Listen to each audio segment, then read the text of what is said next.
All right, we're live on YouTube and I'm ready to go for UGTV.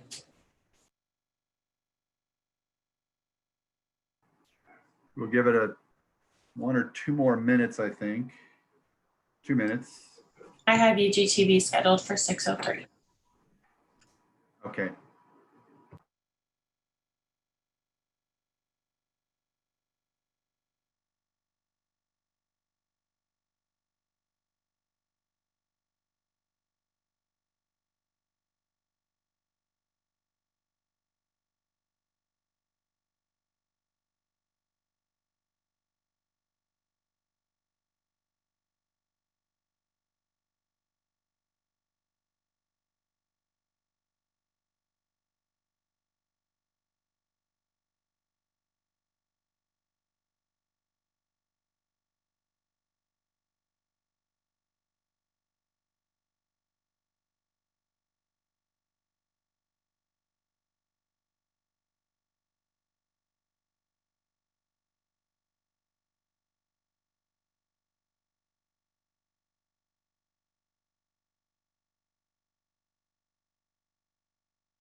All right, it is 6:03. We are reconvened. Pass this on to Ms. Van Loo. Good evening, commissioners and Mr. Mayor. Thank you for the opportunity for the health department to come and give you a COVID update again this evening. It's been a few weeks. Can folks see my screen? Yes, we can. All right, thank you. So we're going to give you an update similar to previous updates. We'll walk kind of through the data, what we're seeing in the trends, and a couple next steps of interventions we're thinking about within the health department. I also have with me tonight Dr. Greiner and Dr. Corvo, as well as Elizabeth Gronway, who's our chief epidemiologist. High level numbers, you can see our positive cases. This slide was updated yesterday. So as of today, we are just over 2,000 cases within Wyandotte County, but our rate per 100,000 is sitting right around 1,200 cases. Again, that's higher than what we're seeing in Kansas and in surrounding counties. Reaching just over the 2,000 case mark also makes us now the highest cases of all counties within the state of Kansas, unfortunately.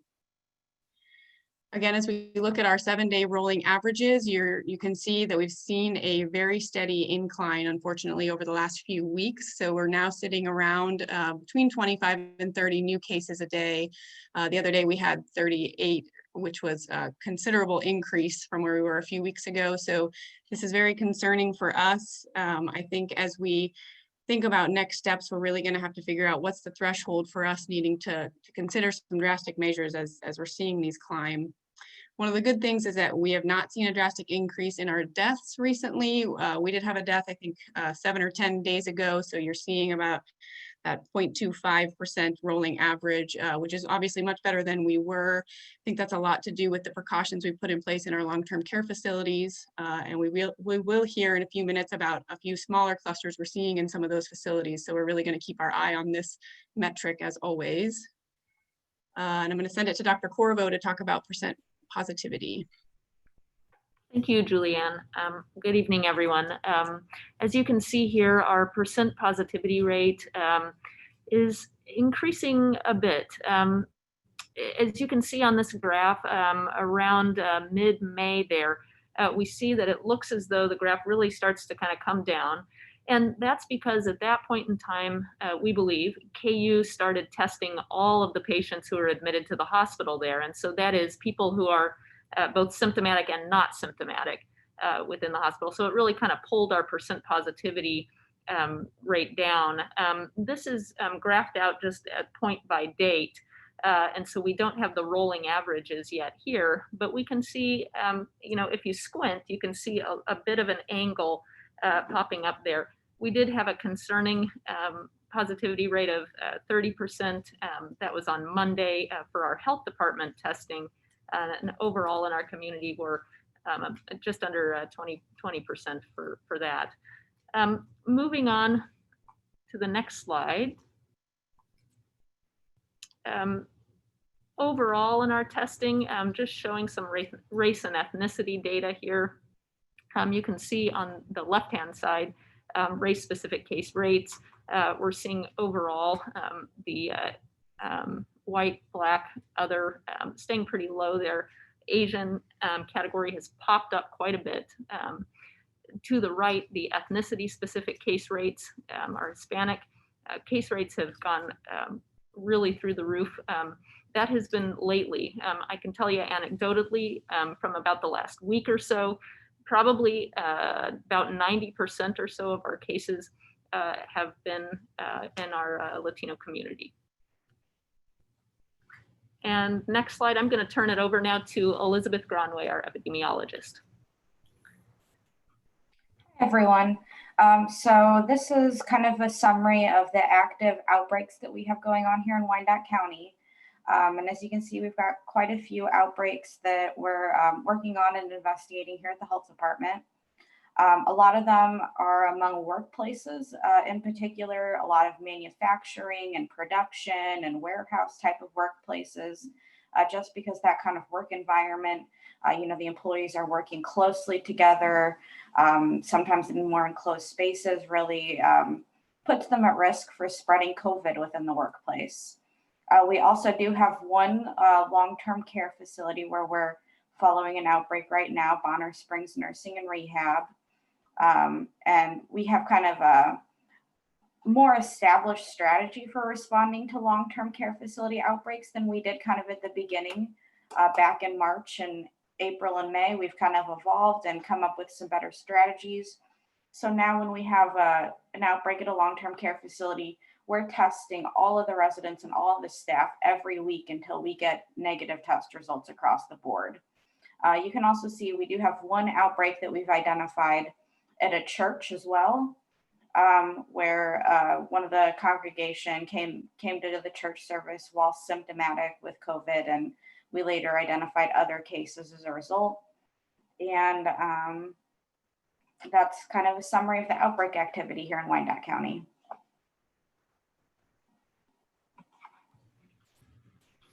So I'll jump in here. This is Alan Greiner over at the health department as well. So we've mentioned a couple times things we're doing with long-term care facilities. We put out some guidance this week on reopening, and we're concerned about reopening, and I think all the long-term care facilities are as well. In fact, Elizabeth and I had a phone meeting with all of them last Friday to kind of go over some things, and they're very concerned and really trying hard and struggling and under a lot of stress. But we worked with them, and then we worked with our long-term care task force group that includes several geriatricians as well as some folks who've worked in long-term care their entire careers. Really great group of people. And so we feel pretty strongly that those reopening measures we have in place will help safeguard residents, things like a stepped approach where only once they sort of feel like things are in good shape with their ability to use protective equipment, their ability to conduct testing if they need to, and their ability to screen both staff and visitors, would they be able to start having visitors even for outside visits. And then we would move from that. If we feel like things are going well, they would then potentially have visitors coming in, but lots of safeguards in place, and we could certainly share those details if folks want to see that. We believe that as well, that with this testing, as Elizabeth mentioned, increased testing, we're having some impact with that. And going forward, if facilities are wanting to reopen, we're going to ask them to test all their employees every 14 days to try to detect employees that might be asymptomatic, but that might be infected. So that'll be happening. So that's long-term care. Educational institutions, many of you are aware we have a group of regional educators that from all the school districts, from higher learning, from early childhood, all the different sectors who work with us to put plans together, and those plans have been distributed. We haven't finalized any of the ordinances or measures around that, but you may have seen some press about this week as well. Dr. Corvo did a couple interviews I know with local press on these issues. There also are statewide groups working on these things as well. There's a group out of KDH&E over in Topeka. I know of another group out of Wichita that involves a bunch of pediatricians that's working on statewide plans. We'll try the best we can to align with all those things, but again, we know it's important to get kids back in a learning environment, but we want to do it as safely as we can. We want to have as many people having input as possible. For churches, of course, in our current phase, they are allowed to be open. We're strongly recommending some things, such as use of face masks, such as not singing, which concerns us. There are certainly no mandates that people can't sing when they go to church, but we are strongly encouraging that. We've also got guidance about social distancing, of course, and we've got a 45-person limit still in place for the total size of a gathering that could be in an environment where people couldn't guarantee that 6-foot distancing. And then many of you may have seen the business toolkit that came out last Friday? Mm-hmm. Last Friday, mailed out. Again, developed through Janelle Friesen, our information officer, as well as Elizabeth and all the rest of us. So that's out, and we'll continue working with the local businesses to try to hone that. Next slide. So what are we hearing in terms of questions? When will we move to the next phase? Of course, we've extended this current phase 3 that we're in, and we'll be in this phase watching the data until at least July 6th.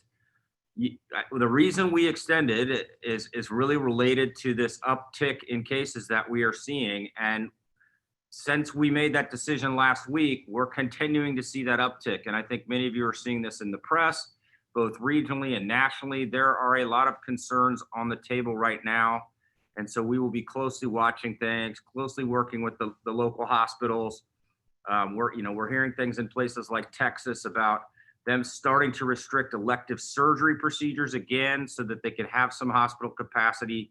Those might be the kinds of things that are in our future, but we want to be cautious. We don't want Wyandotte County, although we are leading in cases again as a county in the state, we are not leading in terms of those hospital numbers, and our death rates have been down, and we want to work really hard to maintain that with whatever we have going on. So we'll stay in contact with all of you, and we'll be following that data and sharing that data and hoping to make the best decisions we can.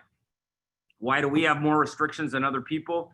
It's a couple things. I think number one, we are concerned about the vulnerability of our overall population. This county, as all of you know, has historically had worse county health rankings than many other counties, including Johnson County, and we really feel like having more in place to protect the vulnerable gets us the best chance to weather the storm of this pandemic.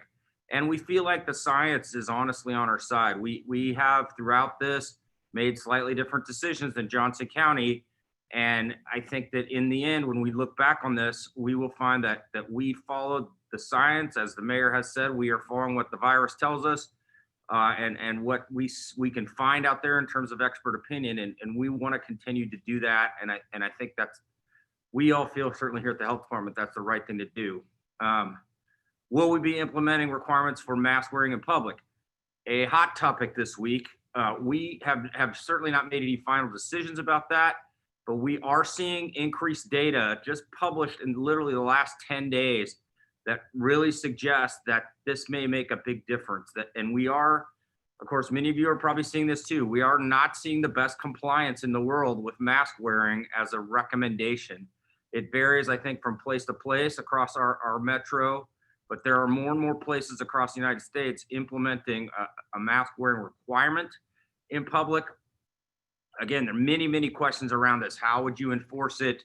What other measures would we need to make to increase education and create buy-in, et cetera, et cetera? We feel like there may be a similarity to this with what we did with the stay-at-home orders a couple months back, where we had to take a leap based on the science and try to get the buy-in of the population.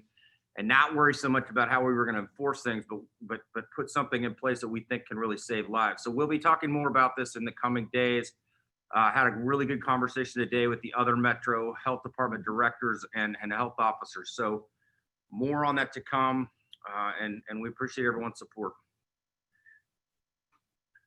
All right, this is Julianne again. One last slide here this evening. For those of you who are, those commissioners who are not on the Administration and Human Services Committee, we wanted to make sure you were updated on where we are with the CARES funding, and for the public as well. So entities who are eligible to tap into the $37 to $38 million that will come to the unified government are obviously unified government departments, other city governments within our jurisdiction, nonprofits, health and social service organizations, educational entities, for-profit entities as well.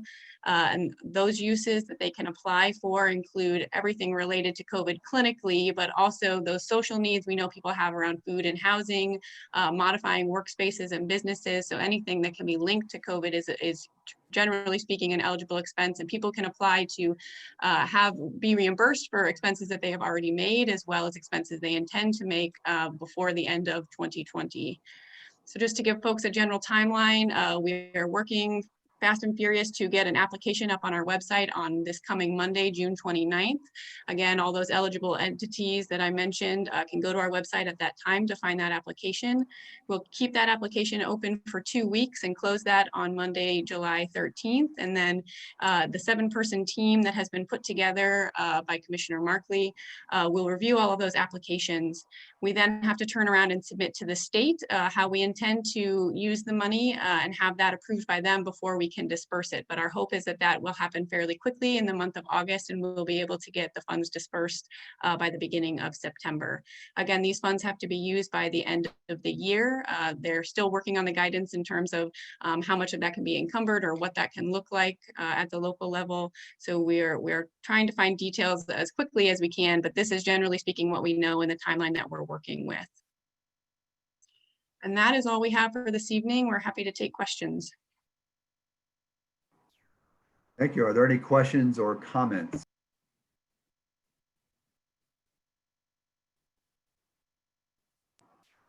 If you would, Dr. Greiner, just describe why wearing masks are effective. Obviously, you know, and why, for instance, bars are the last to open, large events are last to open. We don't encourage, we discourage singing in church. Just the basic, you know, physics of it. Yeah, I think it's, you know, it's been a real learning curve for all of us with this virus. I think over time, as we've seen more and more data come in from different countries and here in the United States, we've really felt more strongly that there is significant aerosolization of this virus, so that when people are doing things like speaking loudly, singing, even talking, that's where the 6-foot distance comes in. But sometimes there's probably a need for even more barriers to things that get aerosolized slightly when we do normal activities. And we don't think we're seeing as much, I think, spread of the virus from contaminated surfaces as we thought at first. We're certainly not seeing a lot of cases that relate to food. But we are seeing it. You know, if you look back to our first clusters from churches in this county, I think we are sort of sitting here thinking, man, if we would have known how much aerosolization was really happening. And I think we're seeing the same thing in the meat processing facilities, in that probably that virus is somehow aerosolizing from the sawing equipment and the meat and the humid air. None of this is all proven, but there is a lot more data on the aerosolization. And if you have a mask on, and some masks certainly are better than others, but any mask creates a barrier for that virus and small particles of saliva to be jettisoned out and be floating around where somebody else can inhale them. And so especially if 2 people in the same place have a mask, you're creating a pretty significant reduction in the risk in that environment. So of course, bars and restaurants are risky because people are going to have masks off to eat and drink. And we've got to figure out how we can encourage at least intermittent mask use, because again, it's all statistical. If you can lower your risk by intermittent use, even it's better than no use. So barriers is really the key to the masks. And so I've read, for instance, that perhaps some of the clusters at meatpacking plants and other places where the machinery is very loud and people are close together, when they do have to communicate, they have to really project their voice, which causes more aerosolization. And so again, both parties wearing a mask, it prevents some of the droplets going out, but also helps prevent on the receiving, you're not picking it up as much. But I've also seen research that says that the amount of viral material that you are exposed to will determine the severity and first of all, the transmissivity and the severity of a virus. So that if someone is really viral shedding heavily, and we come into close contact with that and we get a big dose of that, what's likely to happen is we're more likely to get affected and have more severe infection. Is that accurate? That's right. Now we do think that asymptomatic individuals can certainly spread this virus. So that's why we want everybody wearing masks. Even if you're asymptomatic, you could be potentially infectious to others. But if you've got symptoms, that means you probably have a higher viral load in your bloodstream, in your saliva. And then if any of that gets to somebody else, their chances of getting infected are higher. So the messages of wear the mask. Yes, you can transmit asymptomatically, but certainly if you're sick, stay home, because those are the people that are probably going to be out there infecting the most folks. And we got to keep pushing those messages. All right, thank you. Thank you again for your update. Those are always very helpful to us. All right, we now move on to a presentation regarding fire department funding. And I think I'm handing this over to Commissioner Bynum.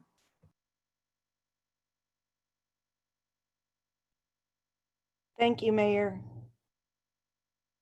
So just by way of quick background, as you know, the commission approved the building of a new fire station in Piper, multiple budget cycles previous. And now that Piper Fire Station is ready to be occupied and come into operation. And the proposal that's come forward is that we would close Fairfax Station 15 and utilize the Quindaro Station 5 to provide fire coverage for the Fairfax industrial area. And of course, that would also increase the fire coverage area that 5 would be responsible for. So if you want to go ahead and move to the next slide.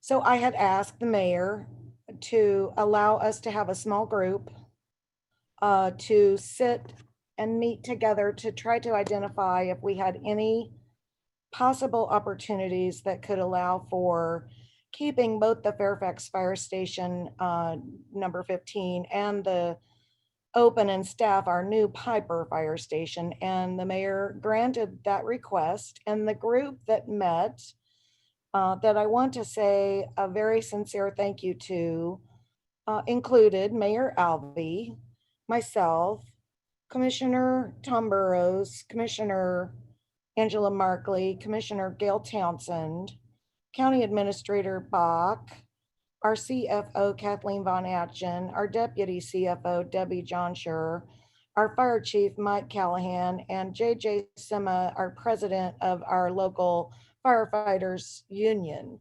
And so we met multiple times over several days. We met for a total of more than 4 hours in discussion of what, if any, options are available for reaching this goal of opening new Piper Station 12 while maintaining operations at Fairfax Station 15. So next slide, please. So the goals were to get through 2020 with some sort of short-term funding solution. And then obviously, as we move into 21 and future years, seek longer-term, more stable revenue sources, and certainly not with any intention of removing or delaying any other departmental priorities. Next. So the cost to staff and equip new station 12 in Piper. These are the costs that have been identified. And you'll see that just to get hypothetically opening on July 1, which is how we've based this 2020 figure, personnel itself is $900,000. And that would all be attained by utilizing overtime. And then we had a conversation around the cost of a pumper, which is about $650,000. However, the one thing put forward was zero for now, as we would use something in the existing inventory. Then we'd have to put new firefighters into the academy. So you can see that just getting through the balance of 2020 would have a total of 1.2 million. And then as you move into 21, again, in personnel, you're looking at 1.9 million. If we purchase a new pumper, but it's on a finance plan, then that annual payment would be around 65,000. Again, we'd still have an overlap in some overtime that would be needed for staffing. So you can see that costs for 21 would be around 2.5 million. Next slide, please. So we spent a good deal of time looking at our special funds that were referred to earlier in the budget presentation in the first half of our time together here. There are a couple of funds, not many. As you can see, we identified a total of 2 where there is actually money available out of all of those special funds. And these are the 2 that have a fund balance available. We would make very clear to all of you and everyone involved that this would be a loan, much the same way that Mr. Bach has already explained to us. Loans have been taken already to create a balanced budget that we saw earlier. And then in the loan amount column, it's not correct simply because of the fact that the slide prior to this had the increases in personnel costs that actually came in this morning. So again, you can see special assets and tourism and convention are kind of our 2 choices from which we could potentially borrow the funding that we need. And so the 500,000 and the 400,000 don't quite get the job done. Both of those dollar amounts would have to be adjusted upward in order to reach that balance for 2020 operations. Next.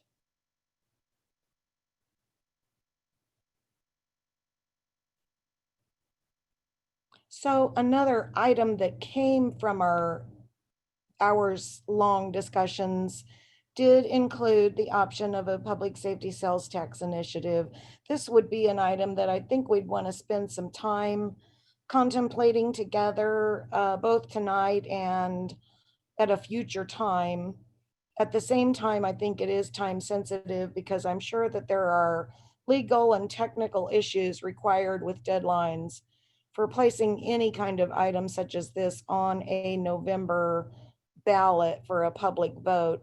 And I think we have to keep in mind here, this would be clearly a vote we would take to the community, you know, and place it on there as a referendum for them to either approve or reject. But if you look at our current public safety sales taxes that are in place. We know that the quarter cent that we currently have in place as the dedicated sales tax, excuse me, I think it's the EMS tax, does raise about 6 million annually. And so if you had an eighth of a cent, you could identify about 3 million annual in sales tax revenue. Also, one thing that the mayor pointed out that I do completely support with regard to this kind of conversation is we certainly would want to put parameters around anything we were to do with this public safety sales tax. We certainly would want it to expire, and it could be used for the other needed building initiatives, both in police and fire, that we know are so desperately needed in our community. So again, this is a discussion point, something for all of us to, I think, consider and discuss together as a body. Next, please. So I just discussed that. Thank you very much. And is there one final slide? Thank you. So over all of our hours of talking, you know, bringing forward to you the concept of utilizing fund balance reserves from the special assets and the tourism and convention funds to keep both fire stations operating at a minimum through the balance of 2020, potential conversation for a sales tax initiative, and then other long-term revenue streams that we would obviously continue to seek high and low for ongoing operations costs. And I would just add a few comments on onto the end of this presentation. Rocky, I don't think there's one more slide, is there? I think that's the end of the slides. That is the last of the slides. Thank you. So, you know, my few comments that I would use to sort of open up this discussion with the rest of the commission are simply these. We do have in place an agreement dating to 1985. It is an agreement that exists within the city and General Motors. We've all been made aware of that as we've had these ongoing conversations about the Fairfax station over these last few months. We have a Northeast area master plan that we as a commission adopted as policy. It does state as one of its goals to keep the Fairfax fire station open. Our facets facility study on page 5, when it lists out a chart of all of our stations alongside the Fairfax station, in that study, it states maintain. We have the opportunity, as we saw earlier in Mr. Bach's presentation, for the Pearson Park consolidation of 2 fire stations, which could potentially, once 2 stations are consolidated into one, free up a fire company. In addition, I would only add a few more points. Within our commission goals, one piece of that pie is safety and the perception of safety. I do think this speaks directly to that commission goal. And within our community survey, the slide that was referenced earlier in the budget presentation, fire does reside in the top 10 of those categories. I would also just like to put on the table for conversation that we would continue to seek any and all grant opportunities. Also, I would hope that we would keep our eyes and ears open for any COVID-19 related CARES Act funding, as it may be helpful to us in the future. We do still have a fund balance. So if we decided that it was important that we keep all of our fire stations operating, and we don't like the notion of taking from these 2 fund balances out of these 2 special funds, there is still a fund balance. And what I'm asking now is simply the opportunity that we continue to talk about this and look at every opportunity before we unilaterally say that the only possible solution to staffing a brand new Piper Fire Station that is beautiful and ready to go is to close Fairfax. And one thing I would like to do, if Commissioner Townsend is on, I would like her to speak a bit about a concept that she has brought forward. And other than that, Mayor and Mr. Bach, I would be happy to turn this back over to you to facilitate any further conversation that we might have tonight.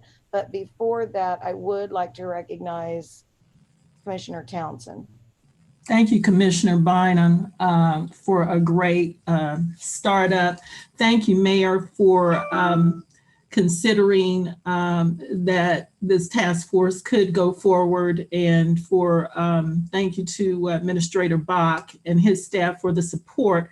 One other thing, and it wasn't part of this slide presentation because I wanted to talk more with the constituency at Fairfax about another possibility. And I'll say that not all of them were excited about it in the least, but as we try to do the best we can as commissioners to put everything that might be a possible solution on the table, it was worthy of discussion tonight. And then we can go from there with the commission's pleasure. But it, for lack of a better term, is what I would call the Solomon option, or a shared arrangement, where personnel and equipment from Fairfax, which currently exists and is open and functioning, would share time, equipment, and personnel with the new station at Piper, meaning whereas it's manned 24/7 now at Fairfax, there would be some time of the week where it would be fully staffed, and then another portion of the week, the staff and the equipment would be at the new Piper station. Nobody gets everything they want, but this is worth consideration and discussion because it is relatively neutral with regard to cost to the budget. Several other benefits of just considering this is that while the shared arrangement, as I said, is not the ideal for either one, it gives a bridge time for Fairfax to become accustomed to something they've had for over 30 years, 35 years, which was 24/7 coverage. And also, it would be more than what the new station has had, and it's deserving in that area of Piper also. When 15 would be in Piper, the Quindaro station, of course, would become the primary, and statistics have shown that 5, which has a great response reputation and history, should be able to make it in the 4-minute response time set by the National Fire Protection Association down to Fairfax. Fairfax's concern is that there's already EMT availability there. So they are concerned about whatever gap in time may exist from a first responder's ability to help someone being there in Fairfax, as opposed to whatever time may be lost in minutes coming from 9th and Quindaro. The EMTs, I believe, have more time under the National Fire Protection Association to arrive to transport. So this is something that we think was worthy of discussion. We know it may not be at first glance the best thing for either one or the favorable for either one, but it gives us some time and it helps with this transition to see if what was proposed in a plan in actuality can work. Safety is the main concern. A part B of that shared option, if the pumper and the whole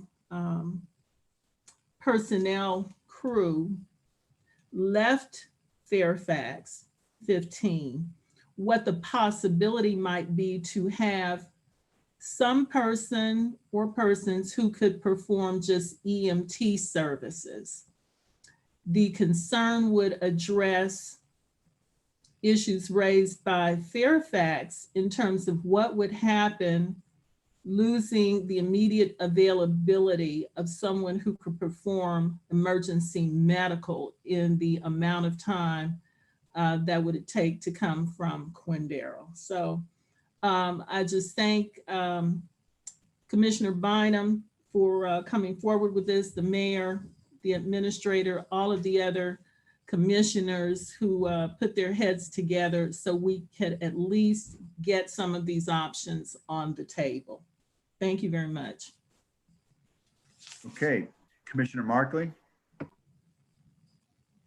Thank you, Mayor, and thank you to Commissioner Bynum for her steady leadership of this task force. It's definitely not an easy conversation, and I really appreciate her effort. I do think if this commission, if the will of this commission and the community, because in the plan that Commissioner Bynum has proposed, a sales tax would be required for that ongoing support. I think if that is the will of this group and the community, that this is the best plan we can come up with given the budget constraints that we are under. That being said, I think I have a history on this commission of repeatedly asking us to look at the big picture and to make sure that we're considering when we make budget decisions, the budget as a whole. And so I will again make that comment tonight. We were just, obviously you saw the final draft of our budget presentation, and now in your email inbox or perhaps in your desk, if you requested a paper copy, you have volumes of budget material to look into. But I would urge you to focus on those things that Doug has listed that are not included and to hold those up against the item that we have before us now. So just to give you an example of what I mean by that, the amount of money that we have found in those loaned funds is roughly the amount of money that we would need to not furlough our employees for the 10 days that we're furloughing them.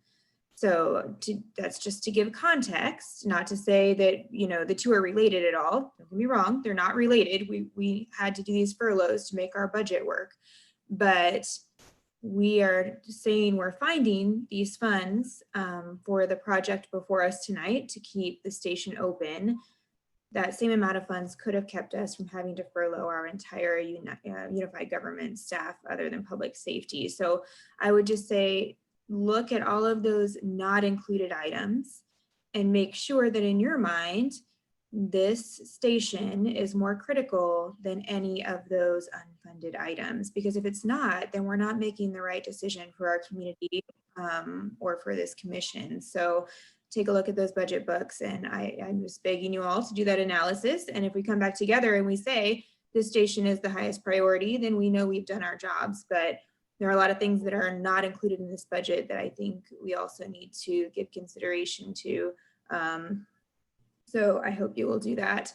And then the other concern that I have, and just something to keep in mind as you're considering this item, it's not up for vote tonight, folks, so take your time, but make sure you're considering all these aspects. We are, considering a measure that would get us a little further along until we get into the sales tax issue. I don't think that we're going to be in a good budget position next year either, and probably not the year after that. And so this concept that we're just going to get forward far enough to get into a better day, I just think it's important. It's important for us to be aware that that better day is probably a little further down the line than we'd like it to be. So when we talk about taking loans out of these funds, if we take all this money this year, we've already taken some loans as part of the proposed budget. The administrator's proposed budget already has taken some of those loans. If we take additional loans and then we're in a rough spot again next year, that money's not there to get a loan from. We already took it all out of the piggy bank. So I would just, take a look at your budget predictions. If you're on the Mid-America Regional Council, you've seen a lot of these presentations, but they're all available out there for the other commissioners as well. They're talking about more like 5 years until we're back in a good budget position. So I would just say keep that at the back of your mind as well as you're considering this issue. It's not going to be an easy decision for this commission to make. I just want to make sure that we are seeing the full budget picture as we make that decision, not just this year's budget picture, but what that future might look like for us. That's all I've got. Thanks so much. And again, thank you, Commissioner Bynum, for your leadership. Okay, Commissioner Ramirez, you had your hand up prior and it went down. So I'm going to call Commissioner Ramirez and then Commissioner Kane. Commissioner Kane can go before me. Very well. Okay, first of all, Commissioner Bynum, I appreciate the work that you and your committee did. Secondly, I think the idea of coming with the sales tax is awesome. It worked in Kansas City, Missouri. It would be a good time to bring it forward. And just I want to remind everybody that it's been taking 3 years and 10 months for the fire station. And the study showed that we needed 2 fire stations. And in my mind, safety is the overall priority. I think we need to push forward with Commissioner Bynum's recommendation and to give us further conversation so we can dig deeper into the weeds to figure this out. Commissioner Ramirez. Thank you, Mr. Mayor. And thank you to the task force and all the members that were on there. And thank you, Mr. Mayor, for allowing the commission to continue to have this conversation.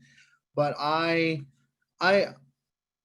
in support of Commissioner Bynum's presentation and her recommendations. And this is not saying that what we have tonight is what may be the final in the end, but allowing us to continue to have these conversations with the task force and with Commissioner Bynum and the community and all of the players in this situation, so that in the end, we not only have a brand new fire station with brand new people who are willing to fight for their community and protect their community, but we're also still protecting a very, very valuable part of our community in the Fairfax and all of those businesses. So I'm in support of Commissioner Bynum and her recommendations, and just to continue these conversations. So thank you to everyone who worked hard on this. This is not an easy task, so thank you again. Commissioner McKiernan. Thank you, Mr. Mayor. Getting my notes back here just for a second. I would also like to thank all of the people who met on this task force and put these things together. This is in fact not an easy task to accomplish, and we luckily still have some time to consider all the aspects of it as we try to accomplish it. We come into this discussion with a mindset of maintaining and improving the public good. Now, on its face, to an outsider like me, it appears that the closeness of stations 15 and 5 make their coverage areas largely redundant or overlapping. Now, this suggests that combining the stations is a step that we could take to free budget resources to support other areas of fire operations. The Facet study of 2015 recognized this potential for overlap, and on page 24, it listed combining stations 15 and 5 as a possible action step for the unified government to consider. At first glance, the current recommendation to close 15 seems to be in line with that suggestion. And yet there's been a lot of discussion lately about how this closure or potential closure would potentially put people and or businesses at greater risk than they are today. So the first question I have, and this is not for anyone to answer this evening, but rather this is something that I would like to talk about over the next 3 weeks, is would we be putting anyone or anything at measurable risk increased risk by closing Station 15? And on what basis would we answer that question? The other thing that I want to just bring up to the commission is that if we think about funding for the public good, beyond just a fire station, I think there are some very, very, very large areas of funding that we should be considering that would have a very broad positive impact across the entirety of our community, not just one area. So as we look to find the funding to continue, I think that we should find a way to prioritize, identify, and encumber the funds for these following things. First of all, I think that we need to consider how we restore and improve funding for our public health department. I believe it's critical to find resources to fully fund our public health department and our public health effort, both now and into the future. That certainly is a measure that would improve the public good. So when it comes to the next pandemic, we're better prepared to quickly mobilize and protect our citizens. And you notice I said when the next pandemic comes, not if. It will come. And based on our track record in the past, we will not be ready, and we will suffer potentially preventable hardship when it does come again. Second thing, I think we should find ways to put larger amounts of funding into policies and programs that support the residents of our community who have lost their jobs or have otherwise suffered massive economic hardship through no fault of their own due to COVID-19. Yes, this CARES funding that we're talking about tonight may in fact help in that regard, but residents of our county who were treading water before this pandemic are now drowning, and not due to any lack of effort on their part. I believe we need to find a way to support them in their recovery, because their recovery promotes our collective recovery. Now, that may come in the form of funding specific assistance programs, or it may come in the form of reducing the amount of money we collect, for example, in taxes, or both. And as Commissioner Markley said, based on the economic forecast for local officials that was presented today by the Mid-America Regional Council, the economic recovery from this pandemic will be prolonged and painful in the Kansas City metro area. Third, I think we should find a way to increase our broad overall funding for policies and programs that will help us reduce the negative impact of the social determinants of health on the residents of our county. As of today, 78 residents of our county have died due to COVID-19. One of the things that has undoubtedly contributed to that very high death toll is the fact that Wyandotte County still ranks last in the state of Kansas in the county health rankings. Yes, we still rank dead last in the state of Kansas in the 2020 data, which were just very recently released. We're last in health outcomes, how long and how well people live, and we're last in health factors, the things that have an influence on how long and how well people live. Funding policies and programs to reduce the negative impact of the social determinants of health will have a broad, positive economic impact on every household in our community. And then finally, there are some areas of our city that don't even have what we've been told is the minimum desired coverage, that is a 4-minute response time. I would suggest that we consider prioritizing, determining how we can provide that minimum coverage for the taxpayers in those other areas that are currently not as well covered or not covered at all. So I am open to the continuing discussion. I am grateful that the committee has brought that discussion up for us, but I do think that there are a lot of areas that we could and should invest our resources for the broader benefit of everyone in Wyandotte County. Thank you. Commissioner Burrows. Thank you, Mayor.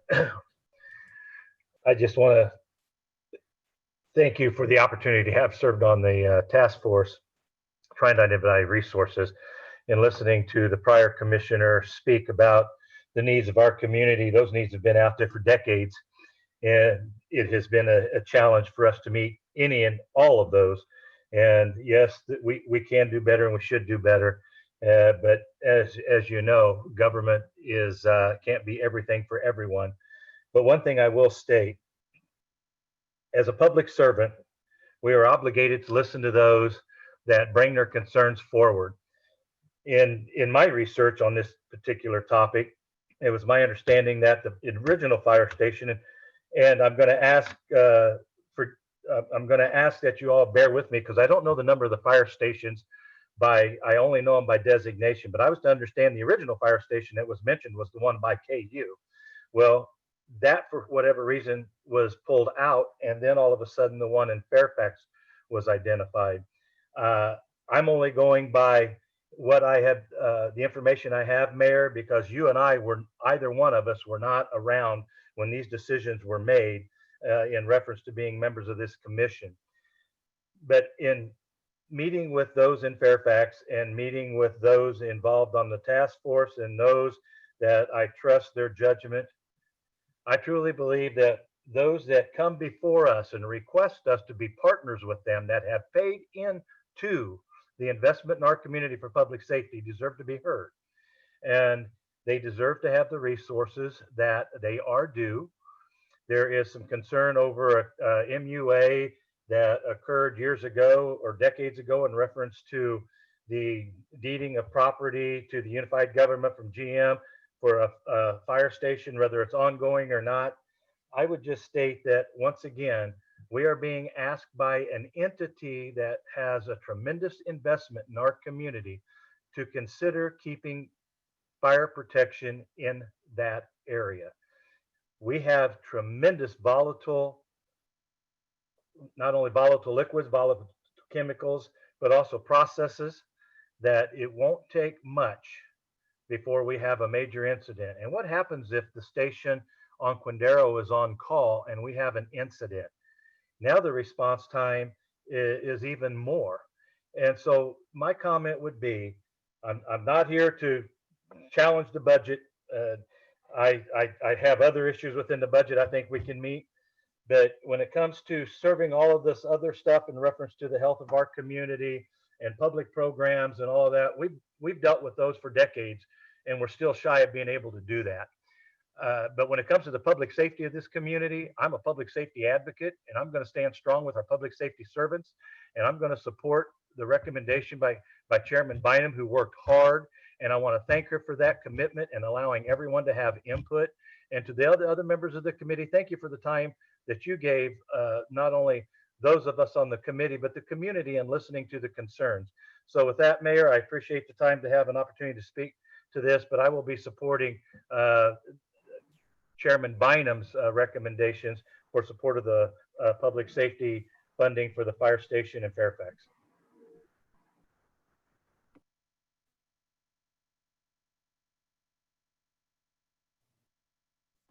Okay, well, seeing no more hands, I'll go ahead and close with this before we move to our next meeting. You know, I'm going to start off with, I think fundamentally that even before the pandemic, the data that was presented on what kind of coverage we could continue to provide to Fairfax was good. I'm not calling that data into question. But then, of course, with the pandemic now and certainly the budget considerations, those things have changed. And we want to talk about public safety. Remember, we are not hiring 24 police officers.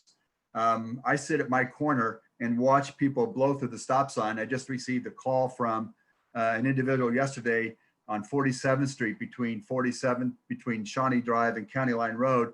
And people are simply coming over the hill and putting others' lives in danger, not stopping for the stop sign at County Line Road because we apparently do not have enough resources to really enforce our speed limits and our traffic regulations. I'm concerned for public safety as well that we are not going to be providing as street preservation and street clearance. That is a serious concern. I've been in accidents myself on icy, snowy roads right here on 49th Street. That's going to be worse this year. And we, again, do not know what this will mean for us in 2021, moving into the winter of 2022 as well. We, again, looking at the entire budget, the number of furloughs, that the way we've had to actually shut down operations because of employee furloughs is, again, that we're not fulfilling the basic trust that people have in government that we are going to be able to provide them the services they need. And I'm just seriously concerned that if we have an opportunity to continue to provide the coverage that is needed in Fairfax, and I'm confident it does, what is proposed to us, that we need to continue with the proposal that has already been laid in front of us. But again, this conversation will go on, and we will convene on this again. So at this time, we will adjourn this meeting, and we will gather back in at 7:10 for the regular session. Is that enough time to be ready? Okay. Thank you very much.